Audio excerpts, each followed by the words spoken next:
Lisa Scottoline is the New York Times best-selling and Edgar Award-winning author of 33 novels. She has 30 million copies of her books in print in the United States and has been published in 35 countries. Lisa also writes a weekly column with her daughter, novelist Francesca Saratella, for the Philadelphia Inquirer, which has been adapted into a series of memoirs. She lives in the Philadelphia area with an array of disobedient pets. RJ Julia, Wesley and RJ Julia, and BookHampton are so grateful to have Lisa here with us tonight, and I'm going to let her get started. Thank you so much, Victoria and Kathy. Thank you, RJ Julia. Thank you, everybody, for being here. I am so excited and happy. And what I'm going to do is basically talk a little about like what gave rise to the book, the kind of stuff you can't read in it. I'm not going to read to you. I'm not going to bore you. You can read. But before I begin, I just want to say a big pitch of thank you to you. And also thank you to RJ Julia. I just want to say that I love independent bookstores. And I think it's important as a person who loves democracy that we have bookstores in our communities. And I will just say to you that the only way they will exist is if we support them. I make sure I buy in independent bookstores. I know not everybody can, but I hope you get the book tonight, and I hope you get it from RJ Julia, BookHampton, or RJ Julia and Wesleyan. These are the people who put on this event. They undergo the cost for it, and I'm thrilled to do it. So I want you to have that in mind. I'm going to give you a little guilt up front, but I'm joking, but I'm really grateful to them for doing this. I know it's not cheap, and this is one of the best independent bookstores in the whole country. So RJ Julia, thank you. RJ Julia Wesleyan, BookHampton, and all of you for being here. Let's spread the love and keep democracy alive. See, you didn't know it was going to get like, vote for me, did you? I didn't either, but it's important. Well, what I want to do is tell you the stuff that gave rise to the book, and I might hit on some of the things that you're interested in, and I'll probably talk for about half an hour. If we're all lucky, then I will finally shut up. You'll know instantly why I'm divorced twice. Why? Because she never shuts up. And also she lives alone. Maybe she's a little lonely. Maybe she just loves Zoom way too much. But after about half an hour, we'll open it up to questions. So feel free to ask away and I'll answer anything, and I got nothing else to do, so here I am. And I guess I also wanted to speak to all of you who have read me before, but also people who haven't read me before. I have this impression, and I guess it's because the last book I wrote, Eternal, was historical fiction. It was the first time I had written that. And then I found all these people, which was great, who were new readers who said, I never read you before because I don't read thrillers or whatever that is you write. And I'm always like, I get it, because honestly, I'm not a big fan of copying to a genre anyway. I mean, it's the tiredest old trope ever that you can't tell a book by its cover. And I believe that. In fact, this is just me speaking to you, and I'm very honest. I proved it to myself when I wrote Eternal. And I won't go into Eternal because we've discussed that before, and you can see all about it on my website. But I had never written historical fiction, and I really wanted to do it. And I was like for 40 years wanted to do it. And then I finally said, you should just do this because it's driving you crazy that you're not doing it. But then I felt intimidated by it because I'd never done it before, and I thought it was a big different thing. And then when I did it, and then I came back to what happened to the Bennetts, which I'll show you because it's so beautiful. Sorry, just so in love with this book, that I taught myself something sort of interesting, which you may be interested in, since I know you're serious readers, because that's the kind of crowd that RJ Julia cultivates and nurtures, and who nurtures them back. And the truth is that what I learned, something bad happened to my light bulb, that this distinction of genre between historical fiction and what happened to the Bennetts, which I guess we'll call a domestic thriller. I think it's a novel, but it's a novel that moves fast. And as soon as that happens, people call it a thriller. They can call whatever they want. You have the horse's mouth here and I will talk. Anyway, that was me neighing. I have horses, you would never know. But what I taught myself is that this distinction between historical fiction and thrillers is a distinction without a real difference. It's superficial. It's actually, if I may tell you, it's the difference between form and substance. The form is historical fiction. The form is thriller. But underneath, these books are thematically the same. You can see the through line. The thing that interests me, the thing that has interested me for 35 years, in addition to carbohydrates, but I'm talking about when I write, it's justice, family, and love. That's what I'm interested in. That's my themes. You know, like Hemingway had hunting and fishing. Here, I'm comparing myself to Hemingway. I can't even swim, but that's an aside. I love these themes, and they're endlessly rich, and they're also endlessly subject to time and place in an interesting way, which I'll get into a little bit. So what I'm trying to say to you is, if you come to me and you've only read Eternal, and here you are at IJ Julia, let's see what this crazy lady, what she's like. I'm telling you that you'll probably really love what happened to the Bennetts, because, and vice versa. In fact, so many of the online reviews, which I'm just telling you, I read you every day. I'm on Goodreads, I'm on wherever my reviews are posted, I read them. It's the first thing I do, because I care about what you think. And especially with Eternal, a lot of them said, I never read her before, but this is really good. Maybe she can do this. I'm like, maybe I can. Who knew? And the people who are reading what happened to the Bennetts are saying, gee, I didn't know I'd like a thriller, but I like this. So what I'm trying to say to you is, that's the magic of books. That's why we love books. I love books. You're in my, I'll tell you about the room real quick. This is a room in my house. I hadn't used this room for 20 years because there was a pool table right where I'm sitting until about 3 weeks ago, left over from my second ex, which was thing 2, as opposed to thing 1. Thing 1 was my favorite of my ex-husbands, which, believe me, the bar is really low. But anyway, this is where the pool table was. And I was like, for 20 years looking at this pool table going, I should just get rid of this thing. But it's harder to get rid of than you think with the pool table. Bottom line, I sold it for $400. And then all of a sudden, in this empty space, I said, Lisa, you should just put a desk here, because I have a lot of spare desks. And it's no fun to sit in the same room in your house. So here's my desk. And those books are just research books. They're not even fiction. I've fiction in a different room, in the family room. I've nonfiction in the dining room. I love books. And so I'm guessing you do too. And so that why it was interesting to me. And I thought, well, gee, you really can teach an old dog new tricks, because I really learned that you can move easily between these genres with these superficial distinctions. And then we come to what happened to the Bennetts. Well, what's it about? What it's about is a family set in modern times, as opposed to Eternal, which was set in 1930s Rome. It's set in modern day times in a place called Chester County, Pennsylvania. Guess who lives there? Me! And here's a family, but it doesn't really matter, except for one point, which I'll get to. Here, when the novel begins, and there's lots of twists and turns, but what I'm never going to spoil it for you, because I worked too hard on these twists. But I will tell you the premise, because it's in the first couple pages. Family driving home from a kid's field hockey game. I played field hockey, left wing. Badly, but I played. They're driving home and someone's tailgating them. And the dad's driving, and that's kind of bothering him a little bit. But the next thing you know that happens is they are carjacked, because they're driving a new Mercedes, and it's awful. And the carjacking goes horribly, horribly wrong. Tragedy ensues. And by the very next morning after this awful Friday night, the Bennetts family finds themselves going to witness protection, into federal witness protection program. Now, that's the idea of the plot. When you might be asking, where'd you get that idea? And I'll tell you. I mean, since I asked on your behalf. I was driving on the very street that I describe in the book. Because like lots of suburbs where I live now, I happen to live on a farm. But it's part of this territory is rural, part of it is developments, part of it is single family homes. And there's one stretch that goes through a wooded area. And I like that stretch because it's very pretty and you can hear birds.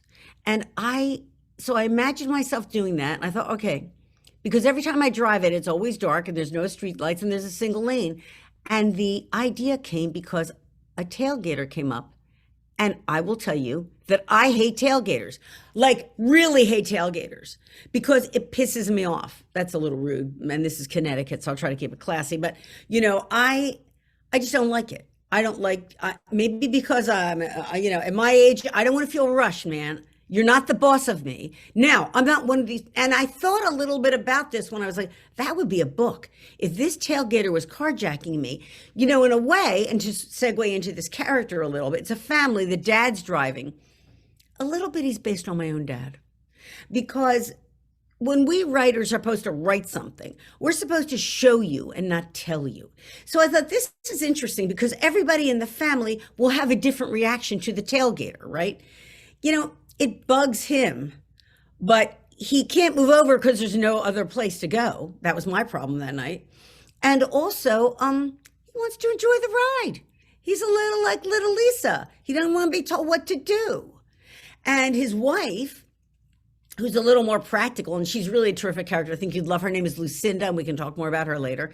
And she's like, honey, speed up. Like, she, meanwhile, is on Facebook. She's posting pictures from the field hockey game. The kids are in the backseat. They're all texting away. Everybody's on their devices. He's driving, and he's going, I want to take my time. The boy in the back is like, come on, Dad, burn him. Anyway, you get the idea. We start to know a little about Jason Bennett because he tells us, I don't want to go. In fact, I'm a scenic route kind of guy. That was my dad. And I kind of love that about him. Because in a way, he didn't know how important he was to all of us because it was to a certain extent really understated. I was very close to him and he was a great father, but he was on the quiet side. And I thought, because here's what the truth is when you're thinking about, I'm just telling you the stuff that's behind the book, maybe a little English major 101 for y'all, that the top line plot you've heard, right? Oh, and it's now what's going to happen, and they're going to be in federal, and we'll talk about that in a minute. But underneath it is the story of a family. Underneath it is the story of a man. What is a hero in modern times? When this novel begins, he's a father who conceives of himself as a scenic route kind of guy. And he's a really great dad, and he's very in touch with his family. He loves his wife, he loves his kids, he's real involved with it. It's a family man. But when things start to happen, he has to find a strength within himself that he didn't know he had before, because this family undergoes the greatest test you can imagine. Because the first thing that happens, and I'm not giving away anything, is witness protection. This character, his name's Jason Bennett, he was raised on a farm, kind of like mine. And it was a dairy farm. This was the last dairy farm in Chester County, actually. I don't have cows anymore, but my point is he relates to the land. And in a novel, particularly in a thriller, or at least anything I'm writing, I want everything to work to reinforce the story and reinforce the characterization.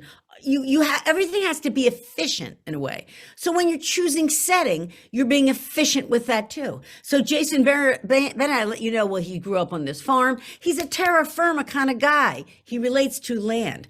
And as soon as this awful thing happens and they have to go into federal witness protection as a family, they are sent to Delaware, which is not far from Pennsylvania. And they are sent to a beach town in Delaware because you can kind of hide in a beach town. Because what I learned about WITSEC, as it's called, and you'll learn it when you read what happened to the Bennetts, is that the whole program is under the auspices of the U.S. Marshal Service. But the kind of first 6 months or so, or maybe the first year, is an application process. You actually have to apply. And that part is supervised by the FBI. And in fact, that isn't when they take you real far away, because I had a consultant on this. I've written crime fiction or whatever you want to call it for 30 years. So I kind of know some people and have some excerpts that I can call, thank God, because I know, and I take that responsibility really seriously. Everything in my novels, there's a factual underpinning that you can take to the bank, is true and definitive. In fact, I was very surprised when I said to my consultant, okay, so if this family lives in Chester County and this horrible thing happens and you want to put them into federal witness protection, you would take him to like Alaska, right? And he's like, no, I'd take him to Delaware. And I'm like, well, Delaware is like 10 minutes from where I live. And he's like, well, that's not how it works. And I was like, good, tell me how it works so I can get it right so people can learn a little about how this works. But here's the beach town of Delaware, where it's kind of like a ghost town off season. And critically for our purposes, it's based on water. Like the cover, Jason is in the swamp. It's actually a saltwater marsh. And there's a saltwater marsh, which is tidal on the Delaware coastline where I envision this. And if you want, you can go to my website, because I filmed where I set his house, and all of this stuff's on the website, which I did with Eternal as well. And all of a sudden, the tide is in and out. The sand beneath his feet erodes. He is at sea, literally. And that's what I meant earlier. Well, what choices do you make as an author? You choose, well, now he's a terra firma kind of guy, but he's in the marsh. He's in the swamp. His footing is uncertain. I love all those kind of images. The ground's literally underneath him is taken away. And that's what happens in Witsec, because it's sort of remarkable. And what I learned about the program that's applicable here is that it was a program designed, and it's a very successful government program. And as you know, it's what it does is it was designed to take people who are willing to give evidence against their Confederates, against co-conspirators. They are generally criminals. That's who the program was designed for, basically organized crime. And that's generally who is being cultivated as a witness. And that kind of person is very happy, or at least happy, to be protected by the government and sent somewhere and have their life saved, and to get a stipend besides. For a time period, they get some money till they reestablish themselves. And the Witsec has never lost anybody, ever. But the program was not designed for the Bennetts. The Bennetts are a family, and they are just a normal family. So they have a lot of contacts. Jason has a business. He's an elite court reporter. He runs a court reporting business. All of a sudden with Witsec, he's gone the next day. His wife has her own business too. She's a photographer. She does portrait photography. Lucinda, the next day, she doesn't go in. She has appointments, they don't get calls.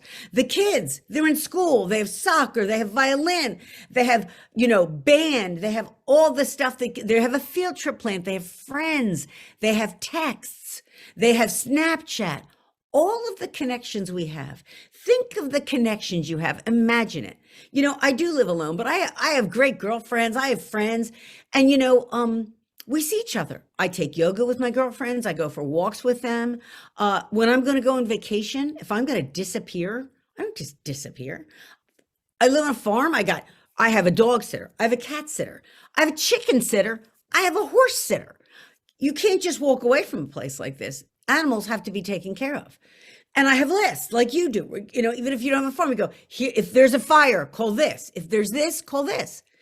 We contact people. Are you there? Did you land? My best friend's flying tonight. She's going to text me when she lands, just because I want to know she's safe. We check on each other. When you're in Witsec, you can't do any of that. And when I said to my consultant, really? You can't even tell, because in this book, although Jason's parents are no longer alive, Lucinda's mom is. And she's in assisted living. In fact, in memory care. And the only person she remembers is Lucinda. And if you have been touched by that, my heart goes out to you. I know what that's like too. And so Lucinda is heartbroken. She can't even tell her mom, I'm okay. Everybody, don't worry about me. I'm okay. Take it now from the flip side. Think of all the people who would miss you. Think of the fact that all of a sudden you vanish from your apartment, your house. What? The neighbors are like, wait, they walked their dog. Where's the dog? Where's the recycling? Their mail's piling up. What's going on here? What happened to the Bennetts? People start to talk. And that's what happens in this book. Now, when you're in Witsec, you're not allowed to post, and I'm not going to give anything away. But what we find happening in the book, and they don't post, they keep the rules. But all of their friends react. Her best friends, they're at the police station. Where is Lucinda? Find Lucinda. The family vanished. Something's wrong. I'm getting hysterical, sorry. I'm giving myself a headache. Am I giving you a headache? Sorry. This isn't like her. What are they doing? In the absence of an explanation, what we learn and what I learned as I worked this through, I don't write with an outline. Are you surprised now that you know me? I just try to figure out what logically happen next. And I use my own life as a touchstone because I'm just like anybody else. And so here are her friends, and she can see them online getting more and more frantic. And at the same time, people are starting to make up things about the family because in the absence of a story, people make one up. I don't need to tell you that. You see that every day in the news. People will believe anything. So they start making stuff up. We all have great imaginations, for good or for ill.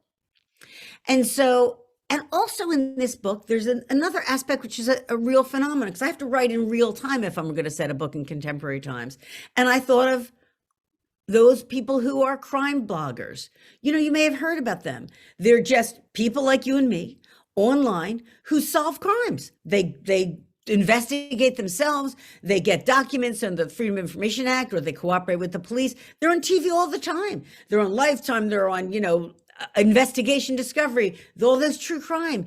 Or God forbid, they're like a family member trying to figure out what happened. I actually like that idea because police departments do the best they can do in the main, but they're not have endless budgets. And God knows if anything happened to someone in my family, I'd be all over it. Stop shouting, Lisa. So anyway, that's what's going on. All of this turmoil is happening around them. And what starts to happen, and what Jason perceives, is that his family, while they're in witness protection, even though they are protected from extrinsic threats, threats from without, they cannot be protected from threats from within. And the threat from within, frankly, is mental illness. They start to become depressed, as you would be. Like if you think you had it bad during the pandemic, or we still are in one, and it's really difficult and so hard, and I feel for everybody who's lost someone or has someone sick. I've been touched by that as well. At least you can be on Zoom.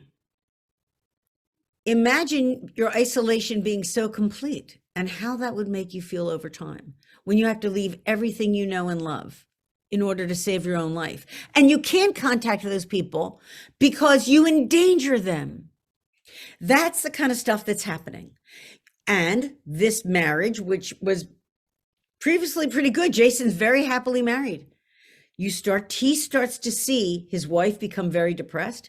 And there's this backdrop of kind of, because they're in a beach town at off season, which feels a little like a ghost town. And when I went down there, and again, you can see this in terms of on the website, it's kind of interesting vis-a-vis setting, because you have to use the specifics that the setting gives you. And it gave me something really incredible, which was something called a ghost forest. I'll take a second to tell you what that's about. A ghost forest happens in salt marshes when there's salt water that comes in too far, as it happened in global warming. That's why it happens. And the salt water comes into a forest and kills the trees at the root over time. Now, what happens to the trees when you see them, and you can see them on my site, and I described it on the web in the book, is that they don't really fall over. All of the leaves fall off, but the branches remain, and the trunk turns white. So when you see a ghost forest at night, as I did, it's spooky. It looks like white bones coming out of the water. And that happens. And it really was atmospheric, I think, for a book in which you see, here they are in the dark. Here they're apart from everybody. They're in a ghost town. There's a ghost forest. They have a ghost in their family, and they're kind of imploding. And you know that a crisis can either make a marriage or break it, and it starts to break it. And all of this, why does all of this matter? Because it operates on Jason, the scenic route guy who starts to understand he might have to do something. My last point is this.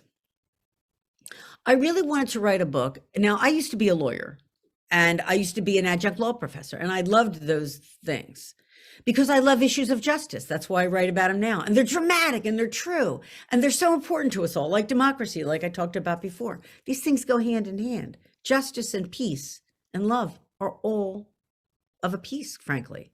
And when you think about the purpose of law, which is what any good lawyer is going to think about at some point, especially in these days, the purpose of law is to give order.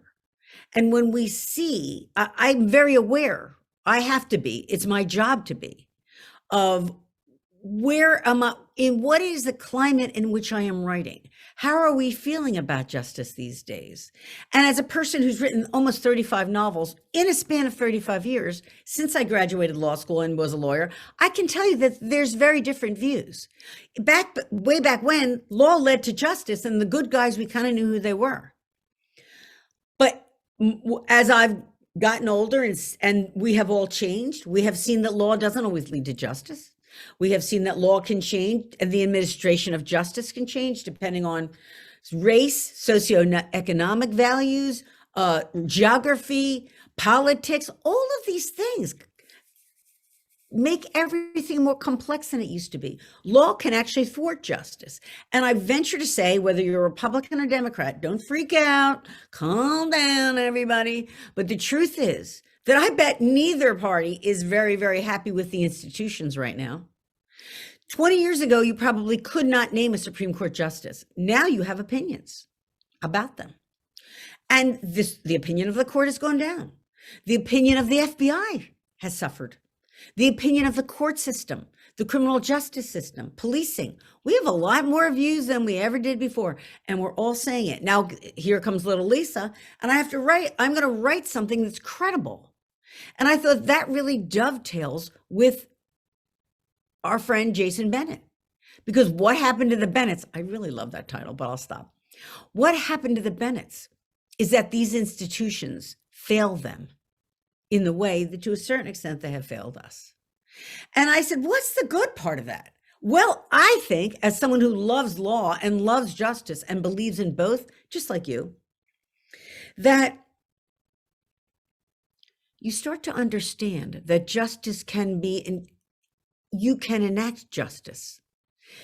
The horrible times that we've been through, pandemic, legally, politically, all this stuff that's going on, there are more and more people in the streets than there ever were before, demonstrating, expressing their views, joining, donating. We are more active than we ever were in our political system. And even though it's stressful and it's full of agita, which is not a literary term, it's Italian, I'll just fill you in, you got it. It has meant that we have come to understand that we have the power to change things.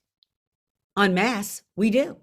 Law isn't God made, frankly. It's made by men. And how hopefully some women, and we get to influence it, and we need to influence it. But in the meantime, until we get it the way we all want it in this very messy democracy of ours, in this country that we all love it. We're so lucky to live here. I swear to God, every day I wake up grateful for my life and grateful that I was born here. Because look what these poor people in Ukraine are fighting for, the most simple things. They can't even hold up a sign that's blank. Jason understands these things. I wanted to examine a little bit, I didn't want a lawyer. I didn't want a judge, because my experience is that there are a lot of people who are, I would say, law adjacent, are involved in the administration of the justice system that are not lawyers, that know just as much as lawyers, if not more. Court reporters are one such person. Legal secretaries another. Court bailiffs, anybody who spends any time in a courtroom.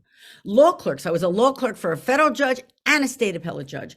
Everybody knows who's in this, that all of these people all have a role to play, and it's a very important role. And I wanted to highlight it because Jason is a scenic route kind of guy, doesn't view himself as Mr. Take Charge, but believes in the law, believes in truth, just in terms of the layers of this novel. And I hope there are plenty. I intend that to be so. I think the reviews are wonderful. In fact, I should just say that it just got picked to be People Magazine Book of the Week next week, which is great. And the reviews are great. And I think people are seeing these layers because Jason is a person who cares very much about the truth. He takes an oath as a court reporter. What is his oath? I've taken depositions and I've defended depositions. The court reporter, and I know a lot of them, I had him help me with this book. The court reporter knows who's lying in the room. He knows whether the lawyer is putting on a show. He knows whether the witness is lying. The one person who really is watching out for the truth in one of these proceedings is the court reporter. In the end, he swears an oath. Everything I wrote down is a true and correct thing of what I heard. He doesn't have to warrant that it is true. He doesn't have that knowledge, in theory. But I love that notion of a man who perceives himself, may not know his importance to his family, may underestimate his power in this world. And I'll wind up by saying, we're very interested. I love popular culture. I am going to the movies in a mask, but I go.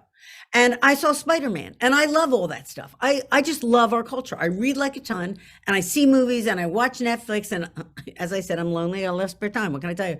And I go, why? I watch it as an author, and I go, why are superhero movies why do they make so much money? Why did everybody go to them? I look around the audience. You got middle-aged women like me. You got kids. You got 12-year-olds. You got girls. You got boys. You got comic book freaks. You got everything. And I think it's because we are very interested. A superhero lets us explore what are the limits and the extent of our power. And I love that because even in Eternal, that is a question that ordinary people have too. That can boil down to, can I do it? That can be little Lisa in her house, having written 33 thrillers going, can I write historical fiction? Can I do it? I don't feel like I have superpowers. Do I? And then by the time I was finished, I said, girl, you used all your superpowers in that book. You left nothing. You left it all on the field. And I did that for Bennetts too. And I think we feel that way in our life. Look at what we've been through, and then I'll end. We have been through the hardest time. And I learned this in Eternal too, that when you're entering a period that's historically significant, you don't know it. You're just living your life day to day. We entered this pandemic last March. And right, I was like, this will last 2 weeks. I said to my daughter, Francesca, please come home. I feel better. You never know. This could be 3 weeks or so. 6 months later, right? She was here. We were getting our groceries delivered, which I've never done before or since. I was spraying Fantastic on cereal boxes so I didn't catch a plague. We all lived through that, and we all went forward, and we all found superpowers that we didn't know we had because we had to survive. And that's what we do. And I love the strength in an ordinary person. And whether it's a woman or a man, that's why I write about it. I ended it in Eternal when Maria, who's a character, and you don't need to have read the book, but you know, at the end, she's been through World War II. She says to herself, she looks at a table at a wedding feast and she's missing people because she lost them in the war. And I think if you have lost people in your life, you know this feeling too. At any holiday, not everybody's there. You know who's missing. You feel who's missing. But she says to herself, this is what it's like when you're me and you need to cook a meal and you go to the refrigerator and you open the door. You have an idea of what meal you want to make, but you don't have all the ingredients. You don't have everything you wish you had.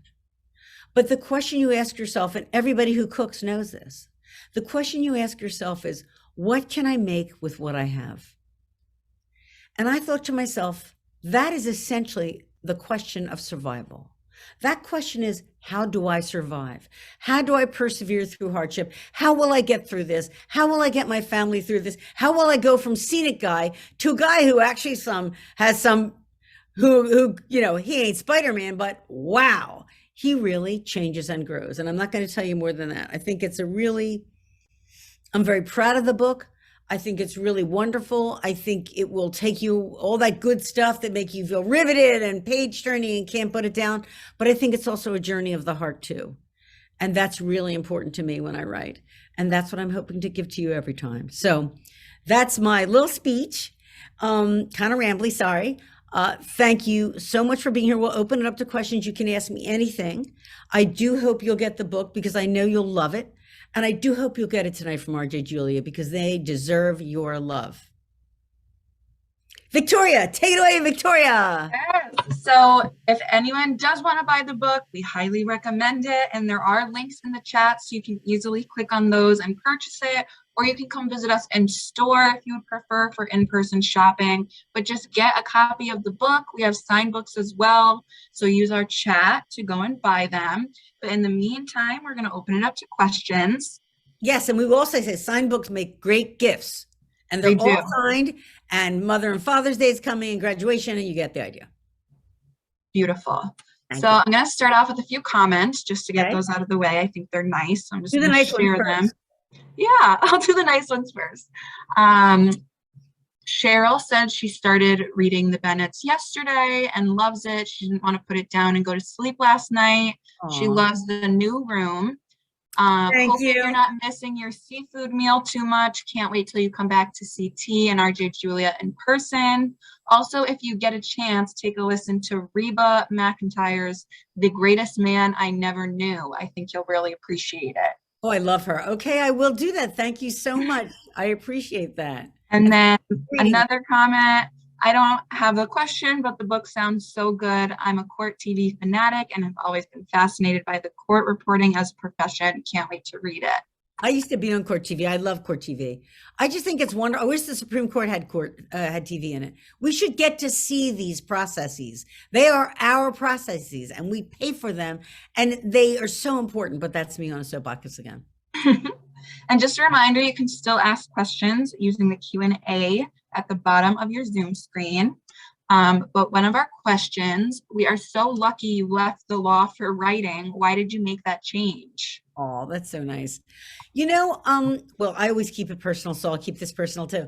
I loved it. And I loved being a lawyer. I just, you know, you felt like you were doing something really good. And And it was dramatic, and you win and you lose and you're all stirred up all the time. And also I can be a little feisty. So there's some people who like a good fight, and that's a little bit me. I don't mind it. I can only do it for someone else though. Like I'm still the person who, if I'm at the deli counter, people butt in front of me all the time. I can never get, I got the number. I can't even bring myself to say, it's my number. But if it's for you, right, it's so crazy. But if it's for you, I can fight for you. I fight for you till the day, right? Anyway. But I stopped because, amazingly, my daughter was born and I got a divorce at exactly the same time. So I found myself a single mother, and I'm really not complaining about that because I just fell in love with the kid, honestly. I just fell in love with being home with her. And then I thought, well, I've got to kind of change my life. I can't be a trial, for me, and everyone makes an individual choice, but being a trial lawyer can be like, 60 hours a week, 70 hours a week. And I wanted to be home with her. I said, well, you're just gonna have to change your life. And then long story short, I had been an English major and I always loved books. I grew up on Nancy Drew, and I was like, maybe one of these days you can try to write one. And I thought to myself, well, you should try now, because God knows you can't get any broker than you are. I was just unbelievably broke. And for a 5-year period, got rejected everywhere. But I always like to say my favorite rejection letter, because I want to inspire people who want to write.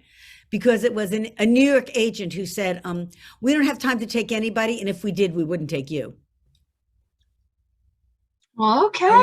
I know. Thanks, dude. Yeah. Anyway, the only good part of this story is that I gave a speech at Book Expo where I was the keynote, and he wanted to talk to me afterwards. I was like, dude, I don't have time to talk to anybody. And if I did, guess who I wouldn't talk to? You. Anyway, so I want to give you faith if you want to write, because I think anybody can do it. It's not like law school where you had to go there and sort of get processed in some little meat grinder and then come out. And the farm team is us. And there's no better preparation for writing than reading. If you read a lot, I guarantee you can write. And also, we love stories. We're storytellers. Don't we all want to tell a story, tell me a story? Like, I am so weird, but I actually, read my book out loud when I'm writing it, because I need to hear how it sounds. I have no basis for this scientifically, but I believe that when people read, they're talking to themselves a little. And it has to be all right. It has to feel smooth. It can't be like, wait, what? Like, it can't be clear. It can't be a snag. Well, that is a good way to put it. Like a snag. There can't be that. So in the end, I'm telling myself a story when I'm writing it. And I kind of love that. I forget what that's the answer to. I'm sure that's the answer to the question.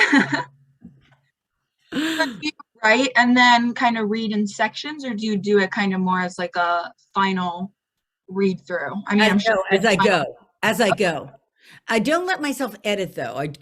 I have to go write 2,000 words every day.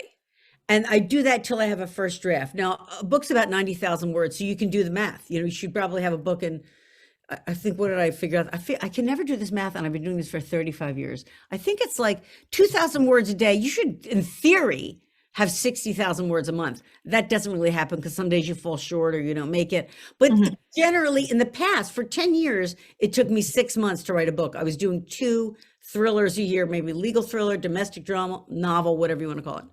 And then when Eternal came along, because I was so scared and I psyched myself out, oh, it's historical, you're too stupid, you can't do it. Then I basically took a little longer. And then I finally said, I read Lean In, actually. I thought that was a really good nonfiction book by Sheryl Sandberg. And she says, women don't acclimate to risk well. We don't tell ourselves we can't do it. We tell ourselves we're not ready.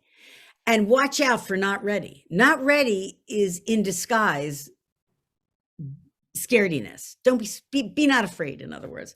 And then I finally did it. Now I'm working on historical fiction now, and it's going at the rate it should, because I'm not scared anymore. So you already kind of touched upon it with the 2,000 words a day, but somebody had asked what your writing process was like. So just a little bit more about that, if there's Sure, there is. Once you get through the first draft, and you're not allowed to go back, you're not allowed to edit. You can do whatever you want. What I'm trying to say is, this is me talking to me. I don't allow myself to try to make the previous chapter better, because in the end, maybe that chapter won't even survive. You might have to really lose, I always say, lose a lot of weight. You might have to like cut a lot out. So don't just go rearrange the deck chairs when the Titanic's going to sink.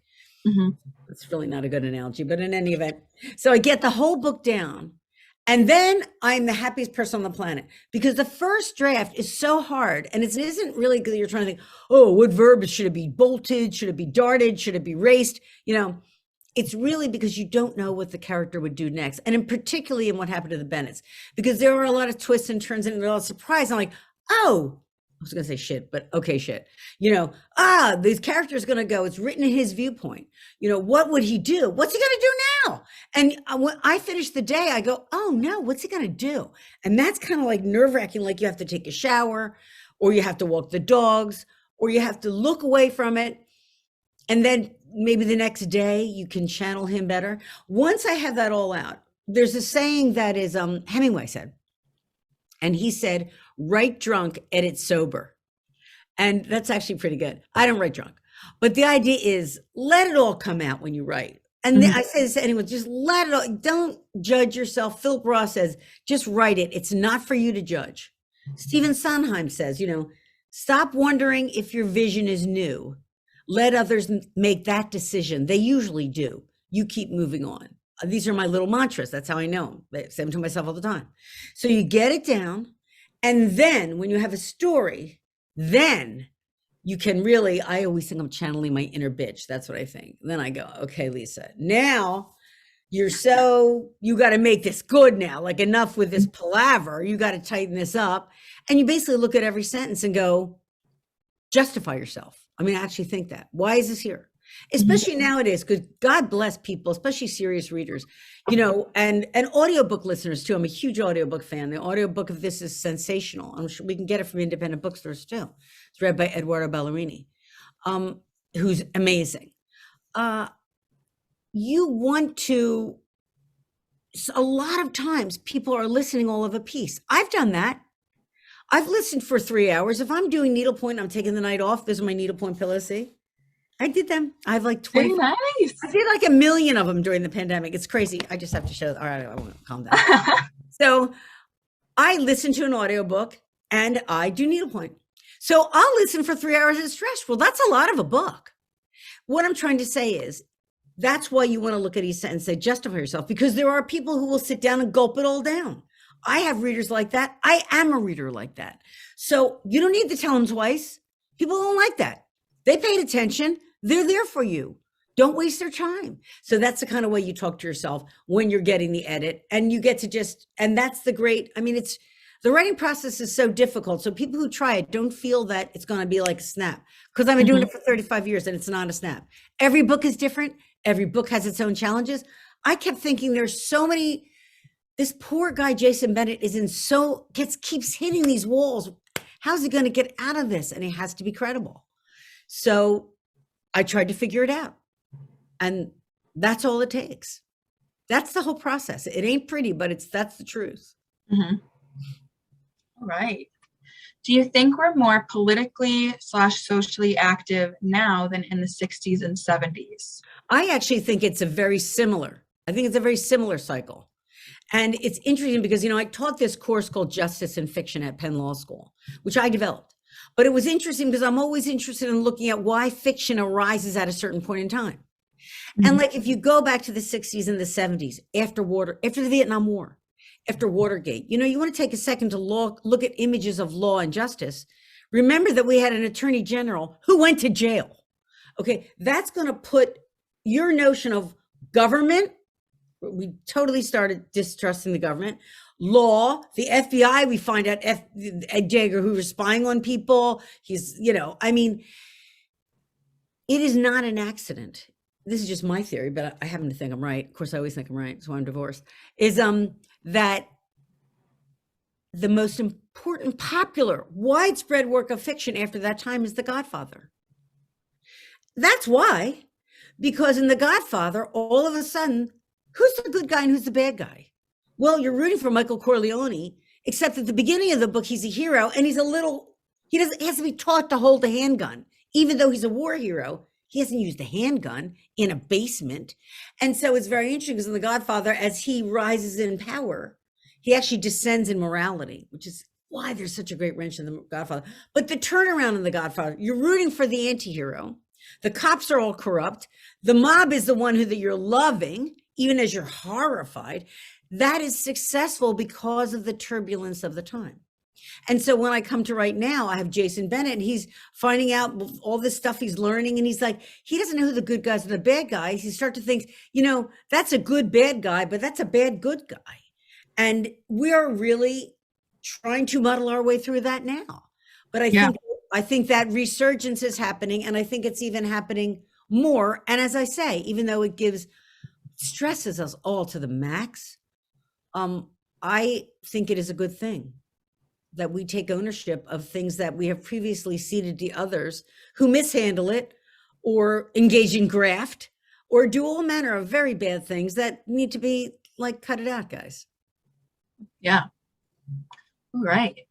I'm almost halfway through the Bennetts. I agree with your statement that Eternal made you an even better author. Can you explain your view on that? Oh, well, thank you for that. I know, because I said to myself, I'm just being real now. I was very worried because I thought, Eternal, even though, as I'm saying, these distinctions are without a difference, it is a book that takes place over a 20-year time period. It is a book that is about 3 families, and it is a book that is in different viewpoints. What Happened to the Bennetts is about the Bennetts. It's one family. It's in a single viewpoint, and he does everything. You don't know what is happening. I happen to like both kinds of things because What Happened to the Bennetts, I keep looking at it, I don't know why I want to hold it, is like life.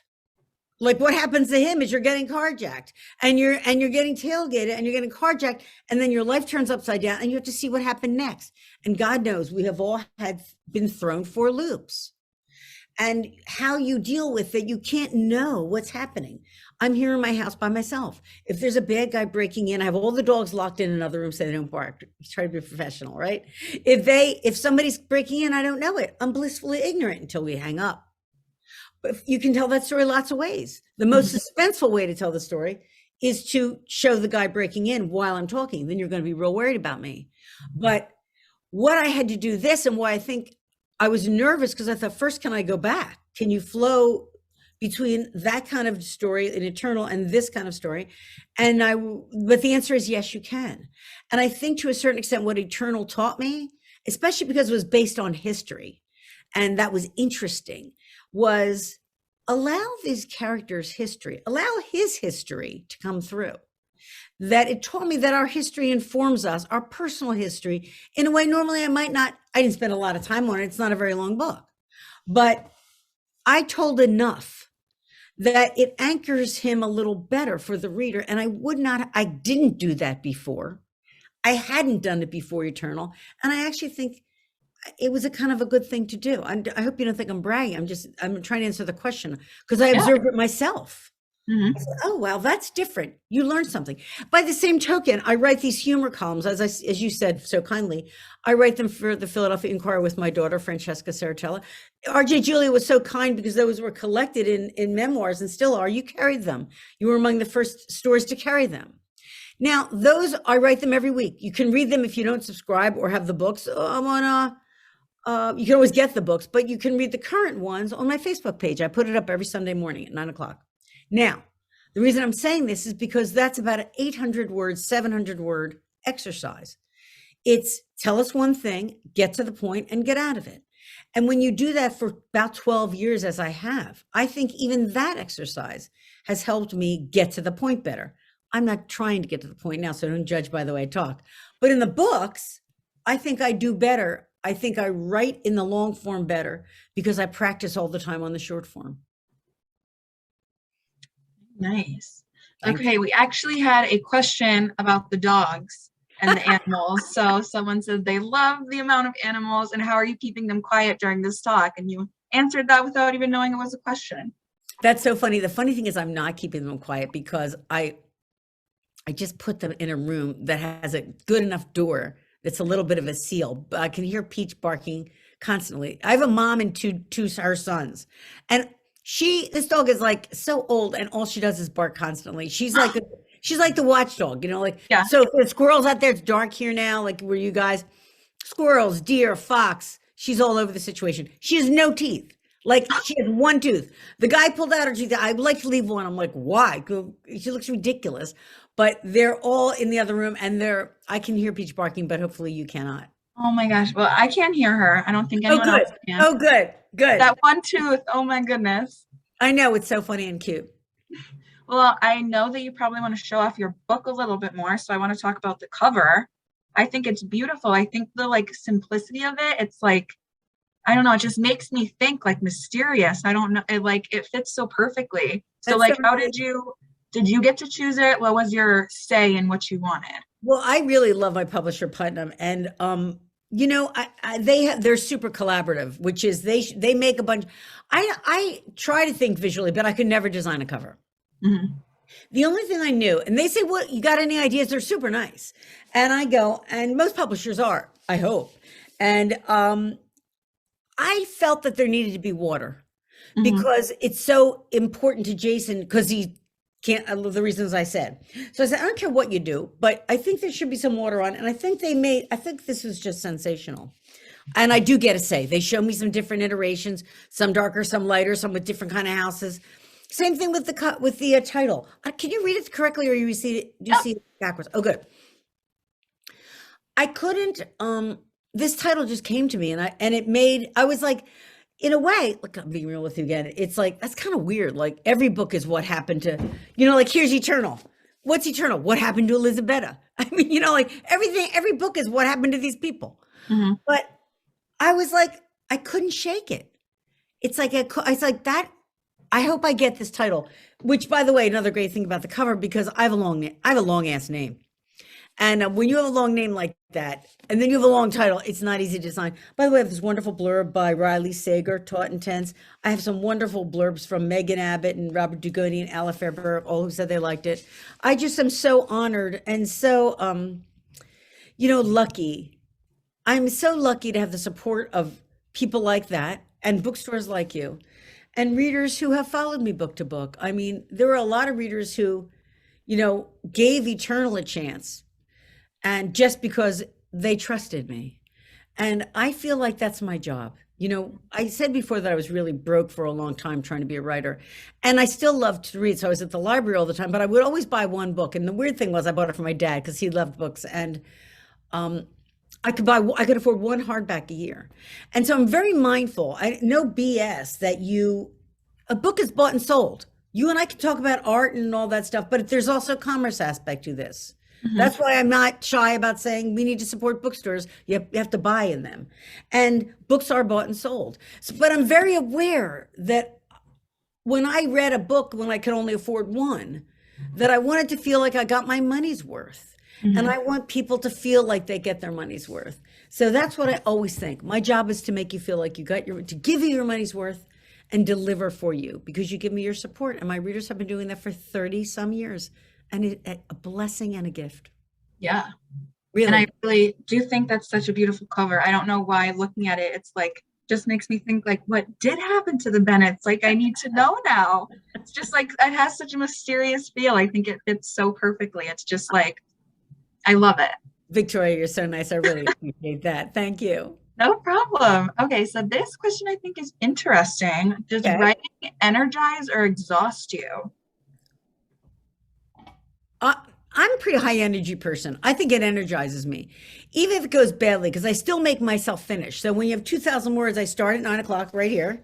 Mm-hmm. And I have a coffee, Dunkin' Donuts, extra cream, extra sugar, best thing ever. It's magical. And I can sometimes get 2,000 words by 6:00.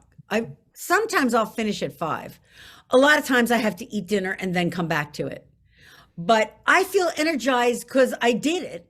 And also what's good about a word count, and if you're thinking about writing, you can make your word count whatever you want. It can be 500 words, it can be 30 words, especially if you're still working. I was working for a long time before I could quit. What's good about it too is that you know when you can stop. Because and we all work at home now. And so we all sort of, I think many of us do, and if we're lucky enough to. And it's hard when you do that.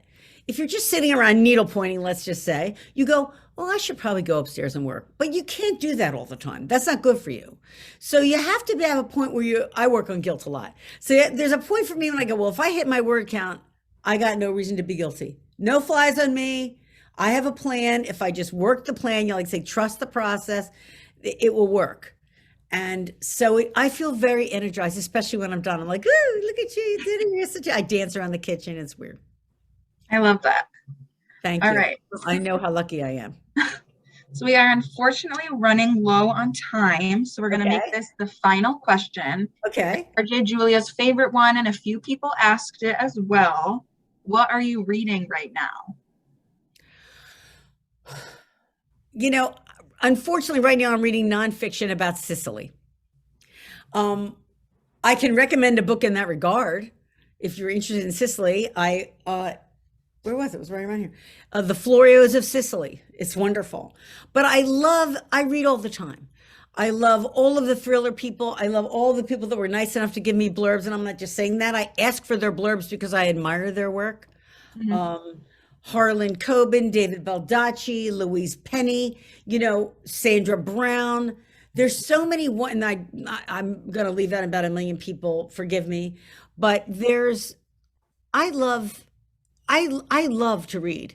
And also, for what it's worth, if I don't finish a book, I give myself permission not to finish. So my advice to you is don't finish, because there's so much good stuff out there and you should read the good stuff. Mm-hmm. But that's what I'm reading now. I'm reading mostly nonfiction now. As a Sicilian, I appreciate the Sicily recommendation. I didn't know that. Yes. I didn't know that. Oh, you'll love the next book. The title is Sacred. I will make sure you get one. Yes, I would love that. Oh, I'm loving writing it. That's so much fun. Well, cool. We are out of time, but I want to thank you so much, Lisa, for being here. Congratulations on another amazing book, and for People Magazine Book of the Week. That's also amazing. I'm so happy.